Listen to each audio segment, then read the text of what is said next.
como dijo el poeta, y el que ha tumbado estrellas en mil noches. Otra vez, hace exactamente 36 años, 5 meses y 11 días, tenía yo 32 años. Ya se imaginan ustedes mi caso de un guerrillero suelto por Buenos Aires, estuve en Buenos Aires, por Buenos Aires primero y por Montevideo después, con todo el ímpetu ese con que uno baja de las montañas después de una lucha que no fue muy larga, pero fue dura, y la inexperiencia de un muchacho. Ahora vengo con la experiencia de un joven adulto, pero sin aquellas energías notables de los 32 años. De eso no se acordaron ninguno de los que organizaron el programa. En la conspiración organizada entre el protocolo y nuestro embajador. Y claro, no hay más cosas en el programa porque no hay más segundos en el reloj.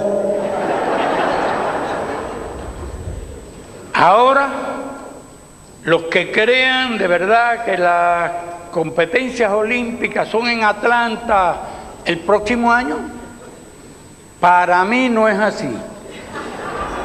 Para mí la competencia olímpica es hoy. Y de verdad que si llegamos a esas horas de la madrugada en que se supone que yo termine el programa de hoy, yo mismo, con el permiso del intendente, me pondré una medalla de oro.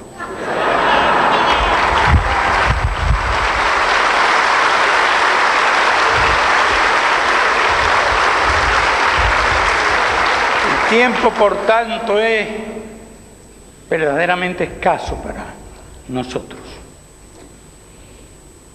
Pero realmente me he emocionado mucho en este acto. Me han gustado las palabras del intendente y del presidente de la Junta, palabras bellas, poéticas, de alta literatura, como se corresponde a la alta cultura y sobre todo a los profundos sentimientos de los que la pronunciaron. Hablaron de varios temas, pero hablaron de un tema que para nosotros es muy sensible, que es el tema del bloqueo. Los dos se refirieron a ello. El bloqueo es realmente un acto cruel. No quiero decir palabras que lastimen a nadie. Aquí está el cuerpo diplomático, aquí están todos, y no es mi misión hurgar en cuestiones que nos duelen, puedan ser motivos para que alguien se lastime, pero voy a discutir el concepto del bloqueo simplemente en breves palabras. Es algo realmente muy cruel, porque va contra hombres y mujeres, contra niños y contra ancianos. Y lleva ya 36 años por parte de la potencia más poderosa del mundo y de la historia contra un país realmente pequeño del Caribe que lleva mucho tiempo, desde el siglo pasado, tratando de preservar su independencia, porque sus proximidades a las costas de Estados Unidos parecían indicarle a muchos políticos norteamericanos que el destino inevitable de Cuba era formar parte de aquel gran Estado que se gestaba. De modo que desde los primeros presidentes de Estados Unidos hasta hoy puede decirse que Cuba ha tenido que estar defendiendo su independencia. No sufrir un destino como el que sufrió nuestro hermano pueblo puertorriqueño, que habla español, piensa como nosotros, y ya próximo a llegar al año 2000, es todavía una posición de Estados Unidos. Yo lo decía hoy en el Congreso, no queremos vivir una situación como la de Puerto Rico, no queremos ser Miami, queremos ser Cuba.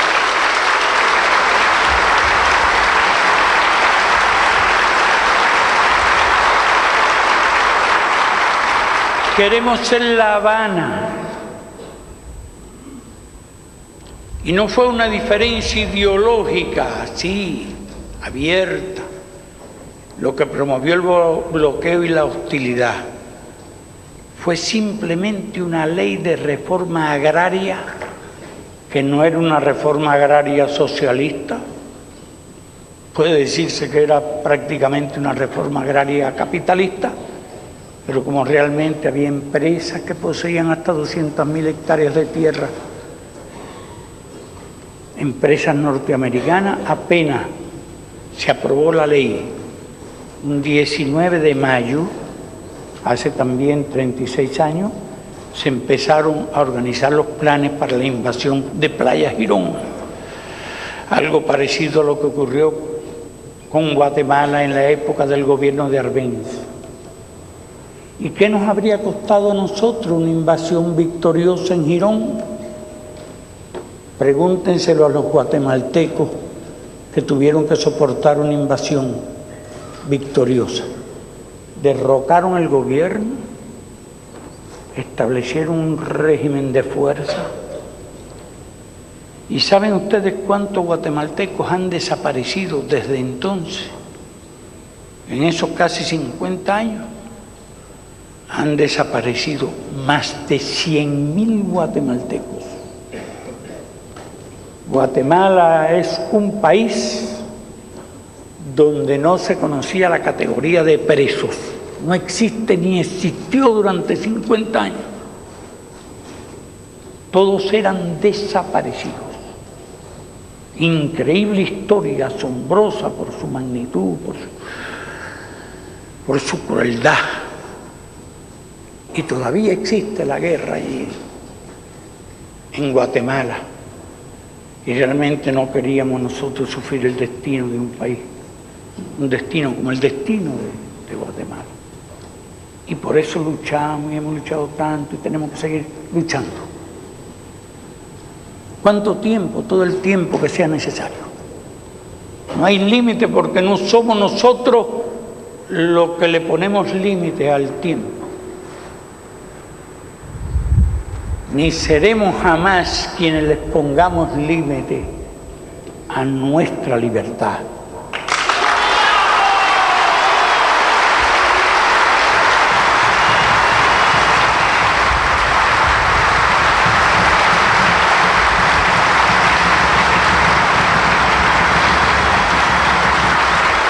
Decía que el bloqueo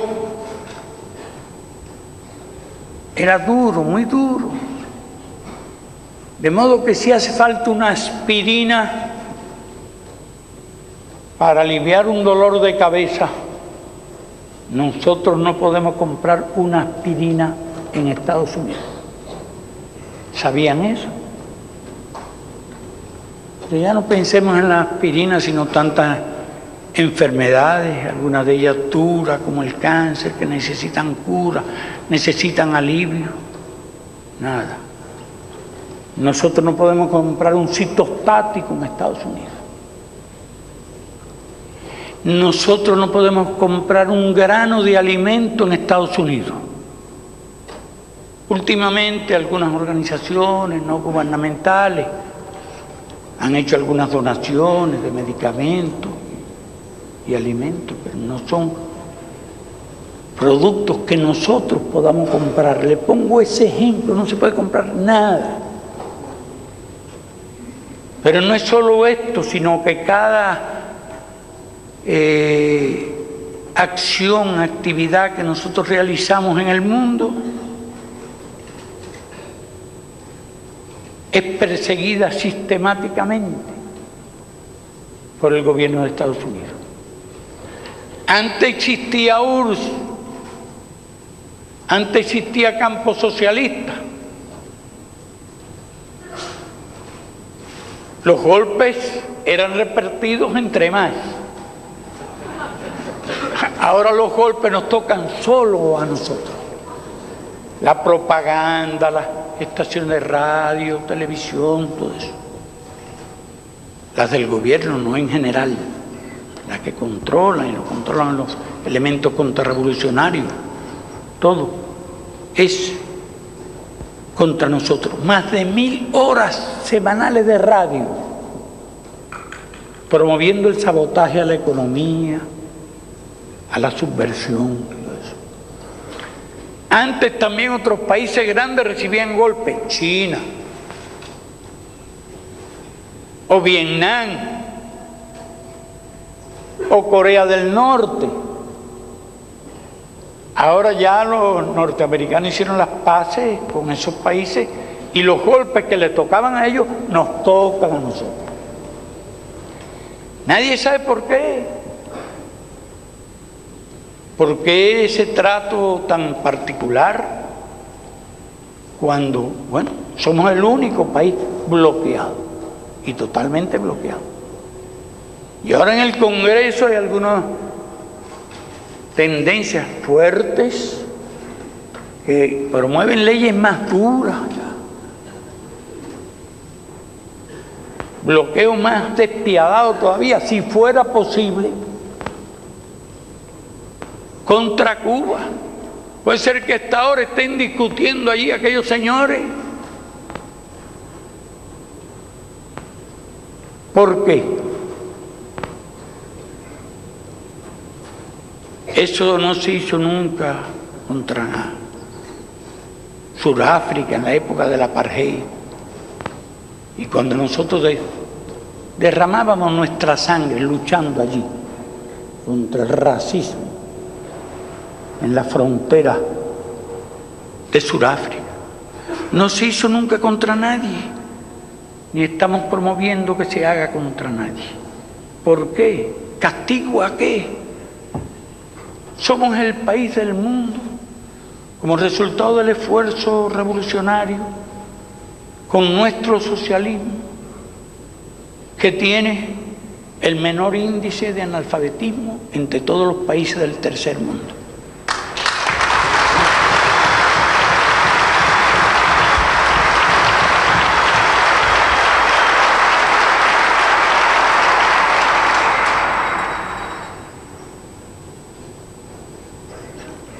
Somos el país del mundo con más alto promedio de maestros y profesores per cápita. Es de todo el mundo.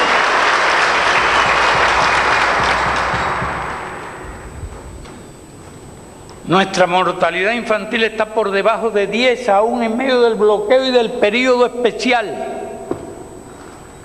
Menos de 10. A pesar de las dificultades con la medicina y con los alimentos. Vean qué esfuerzo. El país del mundo con más alto per cápita de médicos por habitante. El país del mundo, más que Noruega, que Suecia, que Suiza. El país del mundo con más altos instructores de deporte, educación física per cápita. Elevadísimo nivel cultural, altísimo por ciento de hombres y mujeres dedicadas a la investigación científica. A pesar de todo eso, a pesar del bloqueo. Y eso lo mantenemos. Cuando existía el campo socialista y la URSS teníamos un buen comercio, precios justos por nuestros productos, créditos. Estábamos protegidos contra el fenómeno del intercambio desigual. Si los que ellos nos vendían subía de precio lo que nosotros le vendíamos a ellos. Y todo eso se perdió, como explicaba, abruptamente. Sin embargo, en nuestro país no se ha cerrado una sola escuela, un solo policlínico, un solo hospital, un solo círculo infantil.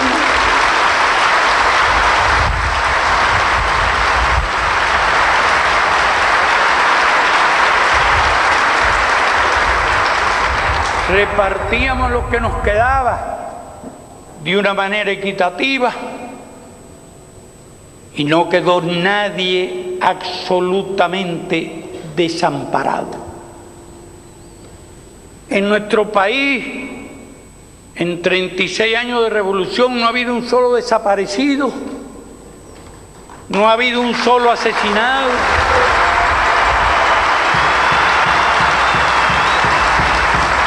Y a pesar de las campañas y las mentiras del enemigo, no ha habido un solo torturado. Ese no se conoce.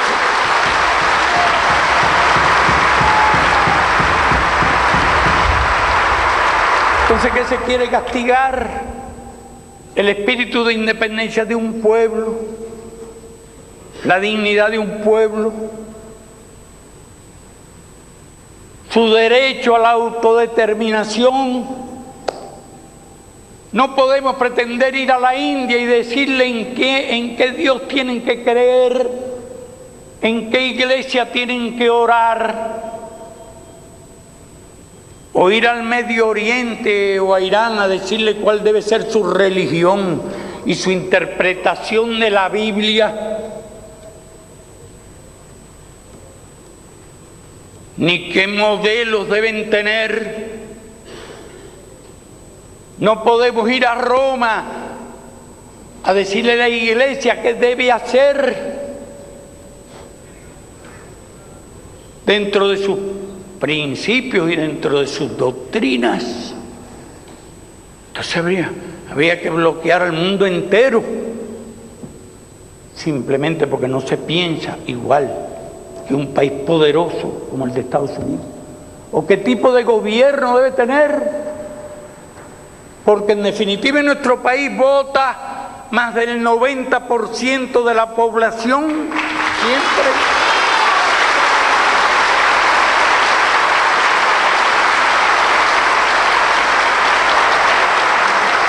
En nuestro país, en Estados Unidos, vota el 50%.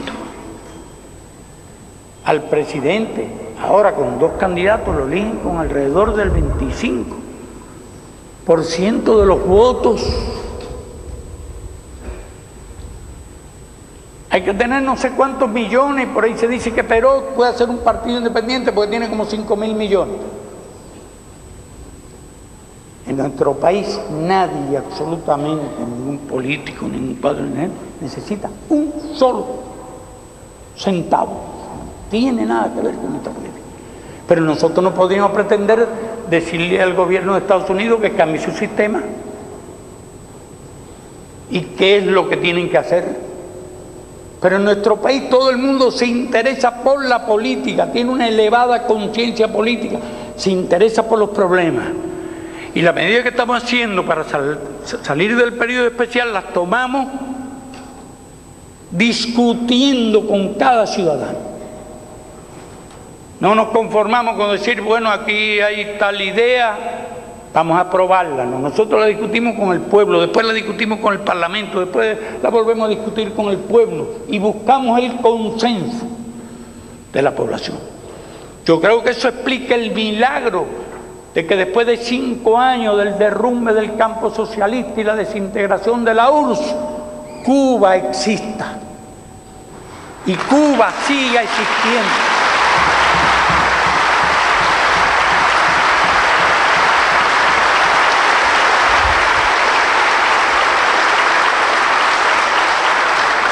Nuestro pueblo escribe, algún día la historia escribirá la proeza que nuestro pueblo esté haciendo.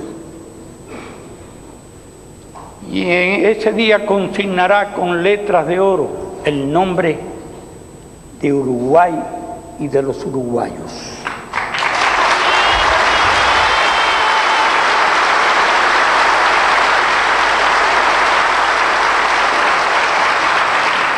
No importa que el tiempo pase. Artigas murió en 1850. Estuvo lejos del país durante mucho tiempo. Pero un día vino la historia y reconoció los extraordinarios méritos de Artigas, lo trajo, y su figura, y su retrato, y su busto, y su nombre están en todas partes.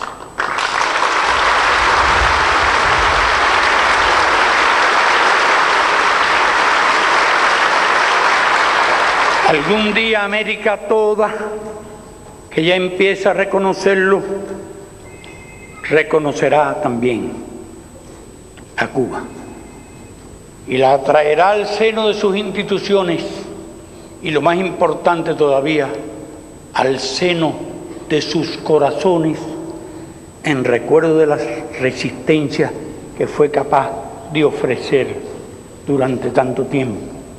Y nosotros, como latinoamericanos, al igual que admiramos la historia de nuestros países, la gloriosa historia de nuestros países, admiramos a Artigas y admiramos a San Martín, y admiramos a Sucre, a Bolívar, a Juárez,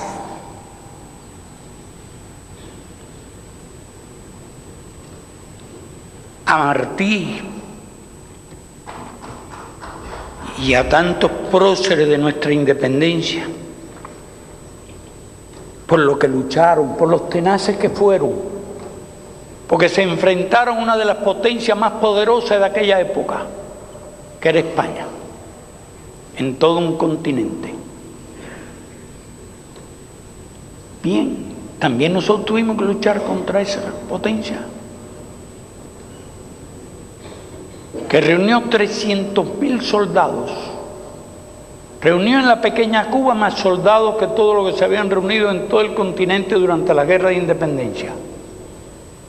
Luchó nuestro pueblo, después vinieron intervenciones, enmienda Platt y otras cosas que serían largos de explicar, y nos obligó a seguir luchando por la independencia. Y cuando la logramos definitivamente en el 59, nos obligó a seguir luchando por mantenerla, y cuando llevábamos a cabo un modelo social del cual no nos arrepentimos ni nos arrepentiremos, y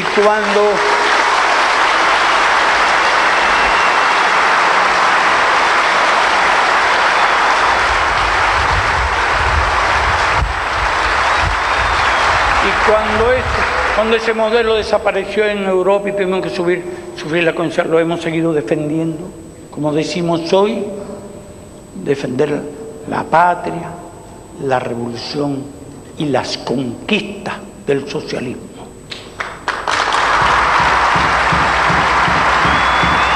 No renunciamos ni renunciaremos a nuestras aspiraciones, cualesquiera que sean las aperturas y las reformas que hay que hacer, porque lo que es importante, por encima de todo, es en nombre de quien se gobierna.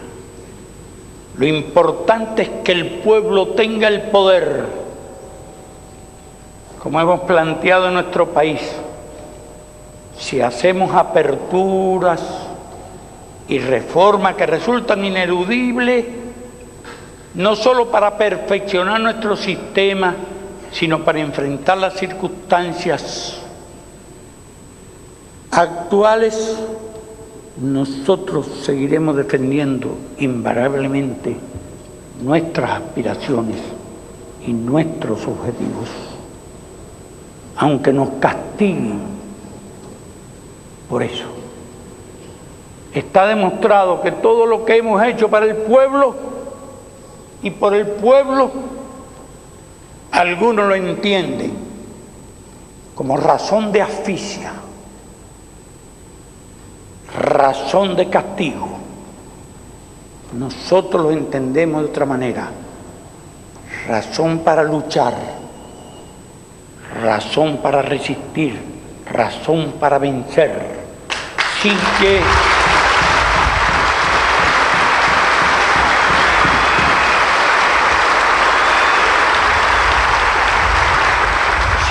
olvidemos jamás a quienes fueron nuestros mejores amigos, sin olvidar jamás al pueblo de Uruguay, que tan solidario ha sido con Cuba durante tanto tiempo. Cuando éramos colonia, nombraron a Martí cónsul en Nueva York.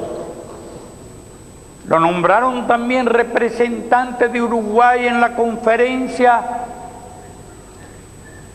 monetaria de Washington. Fueron solidarios con Martí. Cuando la patria de Martí al fin se hace enteramente libre, de pocos pueblos del mundo recibimos nosotros tanta amistad, tanto calor y tanta solidaridad como la que hemos recibido del pueblo uruguayo, esa misma que se manifestó hace 36 años y que a ojos vistas se mantiene hoy. Y cuando nosotros mismos asombrados, aún después de tanto tiempo de mentiras y de campañas fraudulentas contra nuestra patria, se mantiene. Y eso solo tiene una respuesta, eso solo tiene una explicación, y es algo que comprenden muy bien los uruguayos: es que hemos sabido seguir siendo fieles, invariablemente fieles a nuestros principios. Muchas gracias.